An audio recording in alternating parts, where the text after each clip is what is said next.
দাওয়াত ও তাবলীগের সাথীরা, আমি বলবো না যে তাবলীগ জামাতের মধ্যে সব ফেরেশতা যায়, খারাপ মানুষ থাকতে পারে না? পারে না? পারে। আমি বলবো না যা কিছু করছে সব ঠিক, ভুল দুটো একটা হতেই পারে, কিন্তু পৃথিবীতে একটাই দল আছে, লক্ষ লক্ষ যুবক দিন শিখেছে, সুন্নাহ শিখেছে, ইসলামকে চিনেছে, আল্লাহকে চিনেছে, রাসূলকে চিনেছে, কোরআনকে চিনেছে, সুন্নত তরিকায় খাওয়াটাই শিখেছে শুধুমাত্র দাওয়াত ও তাবলীগের মেহনতের মাধ্যমে। তাকবীর, তাকবীর। তুমি বলছো কোরআন শেখানো চলবে না, এই ধাপ্পাবাজ ঠকবাজ ভণ্ড পীরেরা জানে যে যদি সব মানুষ কোরআন শিখে যায় তাহলে তো আর কেউ আমাদের কাছে কাঁদবে না, কি তাই তো? তাহলে তো আর আমাদের তাবিজ বিক্রি হবে না। সবাই যদি কোরআন জানে তাবিজ বিক্রি হবে? হবে না। সবাই যদি কোরআন শেখে, কে বলবে বাবা দোয়া করে দাও? কারণ দাওয়াতের সাথীরা মামুর কাজে আলাদা, জিম্মাদার কাজে আলাদা, মুতাকাল্লিম কাজে আলাদা।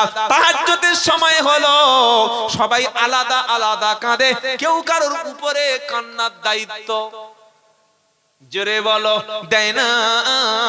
দরবারি মালগুলো জানে যদি আমরা কান্নার দায়িত্বটা নিই, বছর বছর দামি গাড়ি বাড়ি করতে পারবো না। 10 মিনিট কেঁদে দেবো 1000, 20 মিনিট স্পেশাল কান্না 20,000। সেদিন ফেসবুকে একটা অ্যাড দেখছিলাম, কি জানেন বলবো? পরীক্ষায় পাশ করিয়ে দিলে 501 টাকা, ঘরে দোয়া করে দিলে 6001 টাকা, বিবির বাচ্চার জন্য দোয়া 501 টাকা, কোন মেয়ের বিয়ে হচ্ছে না দোয়া 3001 টাকা। একটা প্যাকেজ, দোয়ার প্যাকেজ। শালা এরকম ভণ্ডামি কবে থেকে চলছে? এই আয়াত যদি তাদের সামনে খুলে দেয় যারা দোয়ার প্যাকেজ ঘোষণা করছে, কিছু মানুষ তো জলসায় প্রকাশ্য বলেই দিয়েছে তুই আল্লাহর কাছে ডাইরেক্ট যেতে পারবি না। আল্লাহ তো চেনে। মমতা ব্যানার্জির সঙ্গে মুখ্যমন্ত্রীর সঙ্গে ডাইরেক্ট দেখা করা যায়, মাঝখানে ভায়া লাগে, সুতরাং আমি ভায়া। তুই কে রে? তুই কে? না আমি একজন অমুক বংশের, নবীর বংশে। ও কোথায় কার রক্ত? আমার বাপ ওই ছিল, তার বাপ ওই ছিল, ওর বাপ তাই ছিল, তাই ছিল, তাই ছিল, বলতে বলতে ঠেকিয়ে দিয়ে যাও কাছে দিক পর্যন্ত। কি বুঝলেন? দেব যে আমি কুরাইশ, বলছি আমি সিদ্দিক, আমি মাদানি। মদিনার চোখে দেখেনি, মদিনা ইউনিভার্সিটি পড়েনি, বললাম আমি মাদানি। বললে কুরাইশি। আহা, কুরাইশ তুমি চেনো? আবু জাহেল তো ছিল কুরাইশ, সে আবু লাহাব তো কুরাইশ, তুমি কোন কুরাইশ? কি তুমি কোন কুরাইশ গো? মুহাম্মদ সাল্লামের কুরাইশ না ওই আবু লাহাবের কুরাইশ? ভাবতে হবে তোমাকে। কথা বুঝতে পারছেন ভাই? কুরাইশ, সিদ্দিক, মাদানি, খান, পাঠান এসব পরিচয় কাজ হবে না, কাজ হবে আমাল। কাজ হবে কি? আমাল। তাই কখনো এই সমস্ত প্রতারক ধাপ্পাবাজদের ধাপ্পায় পড়বেন না, সব সময় নিজের দোয়াটা নিজে করবেন ইনশাআল্লাহ। বলেন ইনশাআল্লাহ। নবীকে প্রশ্ন করছে, নবী আমি যদি আল্লাহকে ডাকি তিনি কত দূর সাড়া দেবে কিনা বলো? এবার কোরআন বলছে ওয়ানাহনু আকরাবু, আহা, ওয়ানাহনু আকরাবু ইলাইহি মিন হাবলিল ওয়ারিদ। 26 পারা 18 পৃষ্ঠা 3 নম্বর লাইনে সূরার নাম সূরা কাফ। আল্লাহ পাক শোনাচ্ছে, হাবিব কোরআনের আয়াতটা সবার ঘরে ঘরে পৌঁছে দাও। কোন ব্যক্তি যেন আয়াতটা না জানা থাকে, সবাই যেন জানে আল্লাহ বান্দার ঘাড়ের শিরার চাইতে নিকটে থাকে। এটা যখন বান্দা কোরআন থেকে পড়বে বুঝবে, আর কখনো বাবার কাছে দোয়ার জন্য বলবে না। তাই তারা বলছে ভাই কোরআন শেখানো যাবে না। কোরআন শেখাবে না, সব শিখবে কিন্তু কোরআন শেখাবে না। কেন? খায়রুকুম মান তাআল্লামাল কুরআনা ওয়া আল্লামা। তোমাদের মধ্যে সবচাইতে উত্তম হচ্ছে তারা নিজে কোরআন শিখে যারা অপরকে কোরআন শিক্ষা দেয় যারা। নিজামুদ্দিন আউলিয়া খাজা মঈনুদ্দিন চিশতি রাহমাতুল্লাহ আলাইহি, মাওলানা ইলিয়াস রাহমাতুল্লাহ আলাইহি, মাওলানা জাকারিয়া রাহমাতুল্লাহ আলাইহি, আশরাফ আলী থানভী রাহমাতুল্লাহ আলাইহি, ফুরফুরার মুজাদ্দিদ আবু বকর সিদ্দিক রাহমাতুল্লাহ আলাইহি, বসিরহাট আল্লামা রুহুল রাহমাতুল্লাহ আলাইহি। তাদের টার্গেট ছিল মানুষ যাতে কোরআন শোনে, মানুষ যাতে কোরআন শেখে, মানুষ যাতে দ্বীন পায়, ইসলাম পায়। হাক্কানি ওলিরা, হাক্কানি পীররা কখনো দরবার খুলে ব্যবসা করে না। হাক্কানি পীরদের জামায় 4-5টা পকেট থাকে না। কি বলছেন বলেন? থাকে? আর এখন পীর কি দেখতে পাচ্ছি? সব দিকে পকেট, পানি ব্যাপারের মতো। দেখেন নাই ট্রেনে যারা ফটাস করে ফটাস জাল বিক্রি করে, এখানে এখানে সব জায়গায় পকেট। মুসাফা করছে, পকেটে ঢোকাচ্ছে। আল্লাহর কসম করে বলছি এই বাংলার জমিনে দাদা হুজুর রহমতুল্লাহর অবদান আছে, বসিরহাট হুজুরের অবদান আছে, আছে না নাই? তারা ছিলেন হক, কিন্তু তাদের নাম ভাইয়ে লুটে পুটে খাচ্ছে, অথচ তাদের আদর্শ পালন করছে না। আর এরা বলছে আমরা আওলাদ, আমাদেরকে মাথায় নাও, আমাদের সম্মান করো। বিশ্বাস করুন, আওলাদের কোনো দাম নাই যদি ইলিম না থাকে। দূর থেকে একটা বক্তা, একটা হুজুর স্টেজে কোরআনের তাফসীর চলছে, নবীর সিরাত চলছে, 1 কিলোমিটার দূর থেকে একটা কোন পীরের বেটা আসছে, নারায়ে তাকবীর, উমুক হুজুর আসছে, আমার কি হয়েছে? কোরআনের চাইতে হুজুরের সম্মান বেশি, নবীর সিরাতের চাইতে পীরের সম্মান বেশি না। এটা সুন্নাহর খেলাফ, এটা ভণ্ডামি। তিনি কত বড় হুজুর আসছেন যে কোরআনের তাফসীর থামিয়ে দিতে হবে, নবীর সিরাত থামিয়ে দিতে হবে। একটা মাসআলা বলছে যোগ্য আলেম থামিয়ে দিয়ে যায়, হুজুর আসছে তাকবীর দাও। আমি সেদিন এই 24 পরগনা, উত্তর 24 পরগনা বলে এসেছি, কোরআনের ব্যাখ্যা চলছে, সূরা লুকমান থেকে কথা বলছি, প্রত্যেকটা ছুটকো পীর এসছে, বলছে হুজুর আমাদের পীরজাদা হুজুর আসছেন। আমি যখন শুনেছি পীরজাদা, আমি বললাম তাহলে নতুন কোয়ালিটির কোন একটা মাল হবে, হয় তার হাতে 3টে হাত থাকবে, মাথায় 2টো শিং থাকবে, একটু আলাদা কোয়ালিটি হবে। দেখলাম তো সেই একই লোক গো, বলছে একটু তাকবীর দাও। আমি বললাম ভাই আমার বক্তব্য করতে দেন আর না দেন আমি নেমে চলে যাব, অসুবিধা নাই, কিন্তু কোরআনের তাফসীর থামিয়ে, নবীর সিরাত থামিয়ে, সূরা লুকমান থামিয়ে আমি এই সমস্ত লোকের জন্য তাকবীর দিতে পারবো না। শুনতে পেলেন? আমাদের ওস্তাদেরা যারা তাফসীর শিখিয়েছে কোনদিন এই শিক্ষা দেয়নি। তারা ক্লাসে আসলে কি বলছেন, যারা মাদ্রাসা বড় বড় ওলামা যারা আছেন জিজ্ঞাসা করুন, ওস্তাদরা আসলে শিক্ষকরা কোনদিন তাকবীর দিত না, চুপচাপ মাথা নিচু করে ছাত্ররা বসে থাকতো, তারা এসে কোরআনের একটা একটা করে বুঝ শিক্ষা দিয়ে যেত। এই হচ্ছে আদব, এই হলো শিক্ষা। জোরে বলুন সুবহানাল্লাহ। আজকের কিয়াম নিয়ে মারামারি শুরু হয়েছে, হয়েছে না হয় নাই? এটা থেমে গেছিল ভাইরাল হওয়ার জন্য কিছু বক্তা, কেউ বলছে এটা হারাম, কেউ বলছে না করতেই হবে। কেন ভাই বাড়াবাড়ি, এত বাড়াবাড়ি কেন?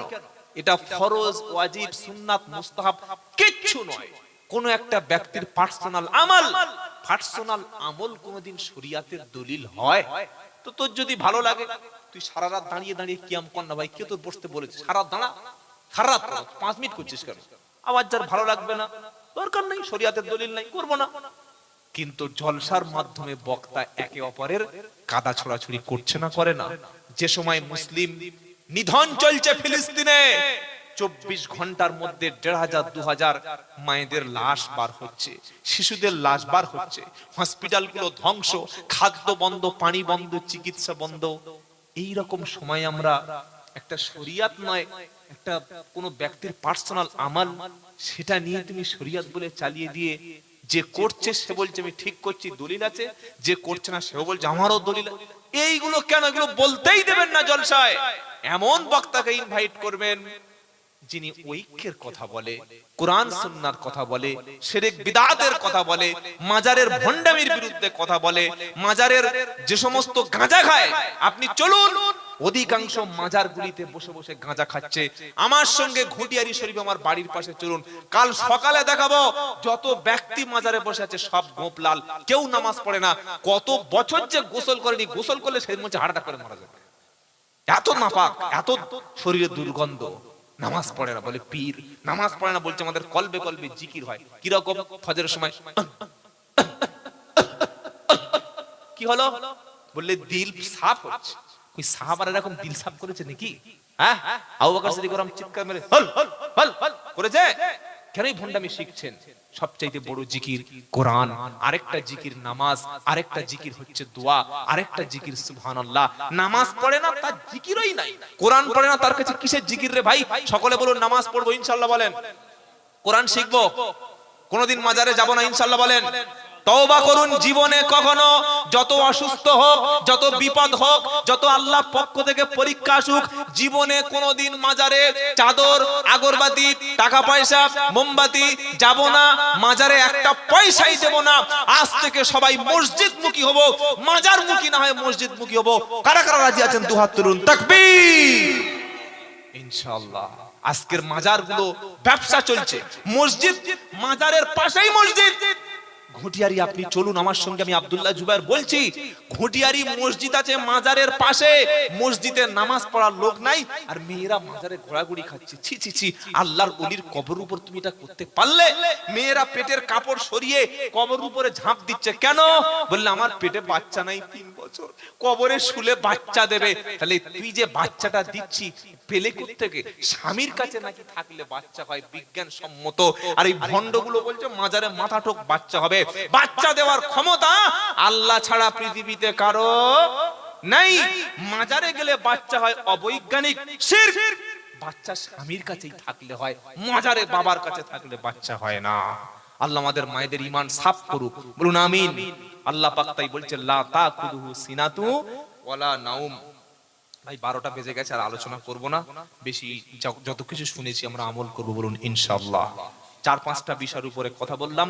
শিরক থেকে সব সময় দূরে থাকবেন। ইন্না শিরকা লা যুলমুন আযীম। শিরক হচ্ছে আল্লাহর প্রতি জুলম।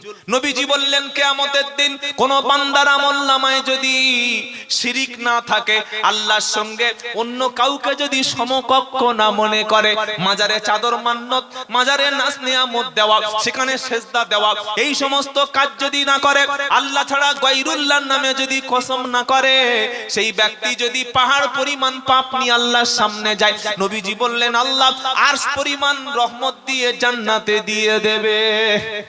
সুবহানাল্লাহ। কোন বান্দা নামাজ পড়েছে আবার কবরে সিজদা করেছে, নামাজ পড়েছে আবার মুরগি নিয়ে মাজারে গেছে, নামাজ পড়েছে ছাগল নিয়ে মান্নত হাজত করেছে পীরের নামে, নামাজ পড়েছে আবার আল্লাহ ছাড়া অন্য কারোর কাছে সিজদা দিয়েছে, নামাজ পড়েছে আবার অন্য কাউকে ভালো মন্দর মালিক মনে করেছে, আল্লাহ পাকের নবী বলছেন তার সমস্ত আমলগুলো আল্লাহ নষ্ট করে দেবে। ইন্নাহু মাই ইশরিক বিল্লাহ ফাকাদ হারামাল্লাহু আলাইহিল জান্নাহ ওয়া মাআহুন নার ওয়া মা লিয-যালিমিনা মিন আনসার। 6 পারা 18 পৃষ্ঠা 11 নম্বর লাইনের 72 নম্বর আয়াত সূরার নাম মাইদা। ইন্নাহু মাই ইশরিক বিল্লাহ, যে ব্যক্তি আল্লাহর সমকক্ষ কাউকে মনে করলো, আল্লাহর সঙ্গে কাউকে শরীক স্থাপন করলো, আল্লাহ ছেলে দেয় কবর ছেলে দেয়, আল্লাহ দোয়া শুনে কবর থেকে দোয়া শুনে, আল্লাহ সুস্থ করে কবরওয়ালা সুস্থ করে, আল্লাহ বিপদ থেকে বাঁচায়, মাজারের কাছে গাড়ি স্লো করছে কারণ উনি বিপদ থেকে বাঁচিয়ে দেবে। কোরআন বলছে ইন্নাহু মাই ইশরিক বিল্লাহ, আল্লাহর সঙ্গে যদি কেউ শিরক করে, ফাকাদ হারামাল্লাহু আলাইহিল জান্নাহ, তার জন্য আল্লাহর জান্নাত হারাম, ওয়া মাআহুন নার, তার ঠিকানা আগুন জাহান্নাম, ওয়া মা লিয-যালিমিনা মিন আনসার, এই জালিমের জন্য কোনো সাহায্যকারী থাকবে না। আল্লাহ আমাদের মাফ করুক, বলুন আমিন। 5 ওয়াক্ত নামাজ সকলে পড়বো ইনশাআল্লাহ। যুবকেরা শেষ কথা বলছি, বাপ মাকে কষ্ট দিও না, প্রতিবেশীকে কষ্ট দিও না, গ্রামের ইমাম সাহেবের সঙ্গে সম্পর্ক রাখবে, মসজিদের নিয়মিত যাতায়াত করবে, প্রত্যেক মাসে 3 দিন করে আল্লাহ রাস্তায় বার হবে, দ্বীন ইসলাম শিখে আসবে ইনশাআল্লাহ। বলো ইনশাআল্লাহ। ইনশাআল্লাহ বলতে পারলেন না? শিখবেন, দাওয়াতের সাথীদের সঙ্গে মিশবেন, আলেম ওলামাদের সঙ্গে সম্পর্ক রাখবেন। আল্লাহ আজকের আমাদের এই যুবকদের অনুষ্ঠানটাকে কবুল করুক, সকলে বলুন আমিন।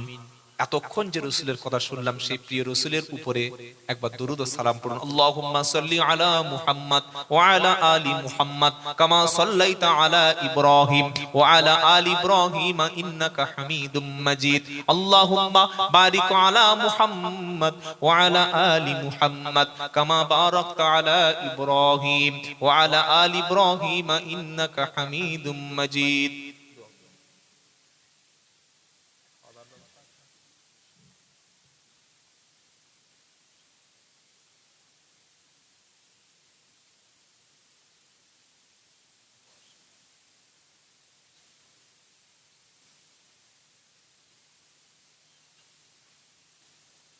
আলহামদুলিল্লাহ।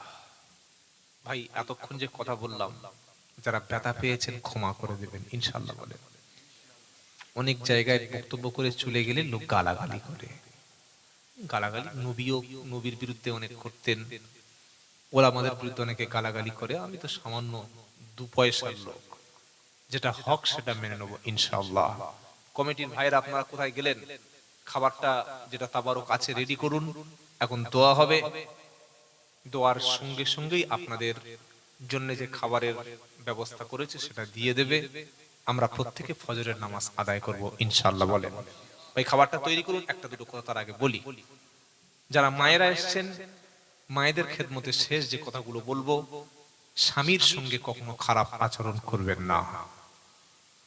নবী বললেন, কেউ যদি সংসারে বরকত চাও, রুজিতে বরকত চাও, নেক হায়াত কামনা করো, সে যেন আত্মীয় স্বজন পাড়া প্রতিবেশীর সঙ্গে ভালো ব্যবহারটা করে। প্রত্যেকটা মেয়ে চায়, মহিলা চায়, স্ত্রী চায় স্বামী বেশি দিন বাঁচুক, চায় না চায় না? চায়। স্বামী ধনী হোক, এটা মায়েরাও চায়। স্বামী ধনী হোক, বেশি দিন বাঁচুক, এটা চায়।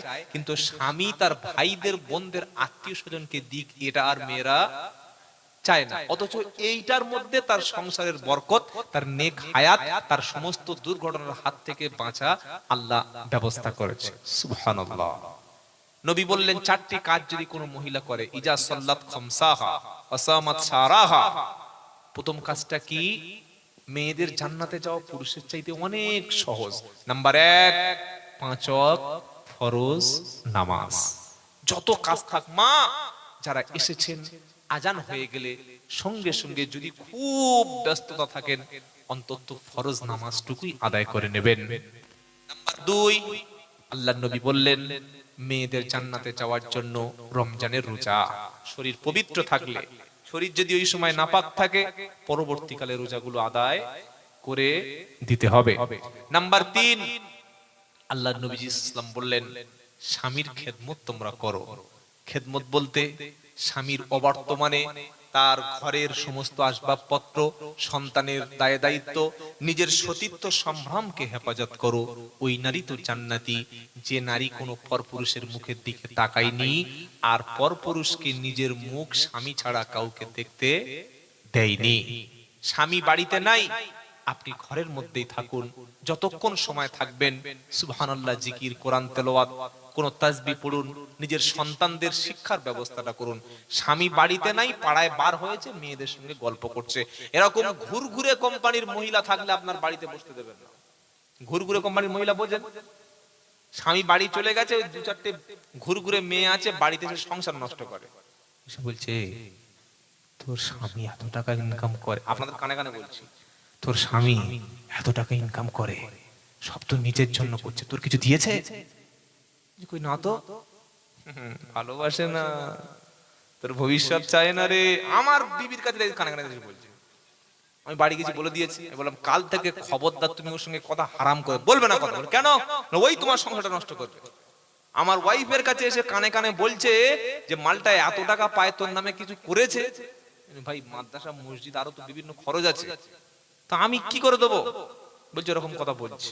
তারপর কি বলবে জানেন? দেখ, তোর একটা ভবিষ্যৎ আছে, দুটো ছোট ছোট বাচ্চা আছে, তো কিছু যদি না করে দেয় চলবে কি করে? সবসময় তো স্বামী ইনকাম করতে পারবে নাকি? এই কথা যে কানে কানে বলে দিল, করোনার চাইতে, ক্যান্সারের চাইতে বড় তীর কানে মেরে দিল। এই রকম মেয়েদেরকে বাড়িতে ঢুকতে দেবেন না, ইনশাআল্লাহ বলেন। বলেন ইনশাআল্লাহ। যতক্ষণ সময় পাবেন, মায়েরা বসে বসে কোরআন তেলাওয়াত, দুটো হাদিস শিখবেন। প্রত্যেক বাড়িতে মুনতাকাব হাদিস রাখবেন। কই ভাইরা আপনারা রেডি আছেন? কমিটি ছেলেরা, এই কমিটি ছেলেগুলো কোথায়? সব বুকে ব্যাচ ধরে যারা ঘুরছে সন্ধ্যা থেকে, কই নিয়ে চলে আসেন খাবারগুলো। এখানে দেবেন নাকি কিভাবে, কি সিস্টেমে দেবেন? প্যাকেট? প্যাকেট তো আর মান্না সালার মতো আকাশ থেকে ফেলবেন না, নিয়ে চলে আসবেন। প্যাকেট নিয়ে চলে আসতে হবে তো। ভাবছে চলছে, আর একটু চলুক না, একদম নয়, নিয়ে চলে আসো। আমি দোয়া শুরু করবো, ওই জন্য তো অপেক্ষা করছি। আপনারা রেডি থাকবেন, একদম সঙ্গে সঙ্গেই ইনশাআল্লাহ খাবার দেয়া হবে। আলহামদুলিল্লাহ। 3 নম্বর কাজ স্বামীর খেদমত। স্বামী যদি বলে যে আদেশ দেয়, সে আদেশটা অক্ষরে অক্ষরে পালন করা লাগবে। ভাই, স্বামী ছাড়া কোনো পরপুরুষের জন্য সাজগোজ করা মেয়েদের জন্য হারাম। পায়ে নুপুর পরে, তারপরে এই ভ্রু প্লাগ এখন ইদানিং করে অনেক ভাবিরা করছে। আল্লাহ লানত যারা ভ্রু প্লাগ করে, মুখের উপর থেকে পশমগুলো একটা একটা করে তুলে দিচ্ছে বিউটি পার্লারে। বিউটি পার্লারের সামনে একটা ভিক্ষুক ভিক্ষা করছে 10 বছর। বড় আফসোস করে বৃদ্ধা মহিলা বলছে যে ভাই, 10টা বছর বিউটি পার্লারের সামনে ভিক্ষা করলাম, যে একবার ঢুকলো সে বাড়ি হলো না। কি বুঝলেন? মানে যে ঢুকে যা পুরো তার রূপ চেঞ্জে বার হয়ে গেছে, পুরো রূপটা পাল্টে দিয়েছে। কি অবস্থা বুঝতে পারছেন? বিউটি পার্লারে যাচ্ছে, ভ্রু প্লাক করছে, আল্লাহর নবী এই মহিলার উপরে লানত করেছে। ওই মহিলার উপরে লানত যে স্বামী ছাড়া পরপুরুষের জন্য সাজগোজ করে। এরকম মহিলা আছে না নাই? মায়েরা যারা শুনছেন বা এসেছেন, এমন পোশাক পরুন, এমন সুন্দর ড্রেস পরুন, নিজেকে সাজান, স্বামী যেন আপনার মুখের দিকে তাকালেই অন্তরটা স্বামীর জুড়িয়ে যায়। এই স্বামী আর কোন নারীর দিকে আকৃষ্ট হওয়ার কথা নয়। কিন্তু আমাদের মেয়েরা উল্টো কাজটা করে। বাড়িতে থাকবে কবেকার পুরাতন কাপড়, পুরাতন শাড়ি, দাঁতের ঠিক নাই, মুখের ঠিক নাই। বিয়ে বাড়ি যাবে, মরা বাড়ি যাবে, স্পেশাল স্পেশাল শাড়ি পরবে। ঘরে এমন পোশাক পরছে, স্বামী মনে করছে রানু মণ্ডলের ছোট বোন বিয়ে করে এনেছে। কি বুঝলেন? আল্লাহ হেফাজত করুক না, এটা কাজ নয়। এমন পোশাক পরবেন স্বামী যেন খুশি হয়। স্বামীকে খুশি রেখে কোন মহিলা যদি মারা যায়, আল্লাহ জান্নাতের দরওয়াজা খুলে দেবে। সুবহানাল্লাহ।